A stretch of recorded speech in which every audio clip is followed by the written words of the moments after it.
नमस्कार मंडळी, मी प्रियांका आणि माझ्या या छोट्याशा मिनी ब्लॉगमध्ये तुमचं मनापासून स्वागत आहे. तर आजचा हा ब्लॉग आहे खास आपल्या अक्षय तृतीयेनिमित्त, जो की मी खूप उशिरा पोस्ट करते माहिती आहे मला. पण काय करू आता, मी पोस्ट करते आज कारण मी खूप आवडीने माझा हा ब्लॉग शूट केलेला आहे. तर छान अशी दारात रांगोळी काढलेली आहे, उंबरठ्याची पूजा केलेली आहे, त्याचबरोबर शेगडीची पण पूजा केलेली आहे, ज्यावर आपण 12ही महिने जेवण शिजवतो आजकालच्या काळामध्ये शेगडीच. कारण पूर्वी तर चुली असायच्या, अजून पण आहे चुली. ओके. तर तिचीही मी पूजा केलेली आहे आणि त्याचबरोबर देवांची पण पूजा केलेली आहे. तर ही अशी माझी छान सकाळची माझी सुरुवात झालेली आहे. आणि हे सगळं केल्यानंतर मस्त असा पोह्यांचा नाश्ता केलेला आहे. कारण आता देवपूजा झाली तर पोटपूजा ही झालीच पाहिजे. आणि आजचा हा खूप छान मेनू मला जेवणाचा बनवायचा आहे. त्यासाठी थोडीफार प्रिपरेशन मी केली पण नाही आहे.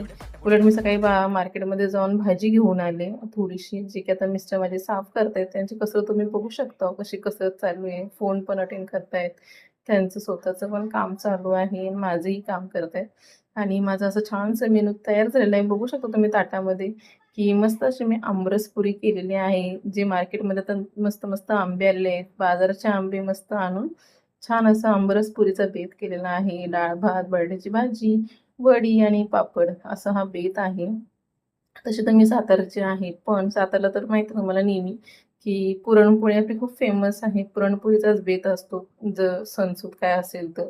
पण आज थोडं पुरणपोळीपेक्षा थोडंसं वेगळं बेत करायचा प्रयत्न केला. कारण आता मस्त असा उन्हाळा आहे आणि थोडं वेगळं तर पाहिजेच ना. तुम्हाला काय वाटतं, की पाहिजे की नाही थोडंसं वेगळं?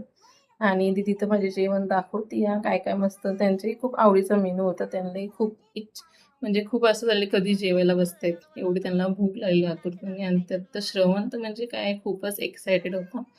तर असा आमचा हा अक्षय तृतीयेचा दिवस असा आम्ही साजरा केला. तुम्हाला कसं वाटलं हे नक्की मला कमेंट करून सांगा. आणि परत भेटूया एका छानशा ब्लॉगमध्ये. तोपर्यंत छान राहा, मस्त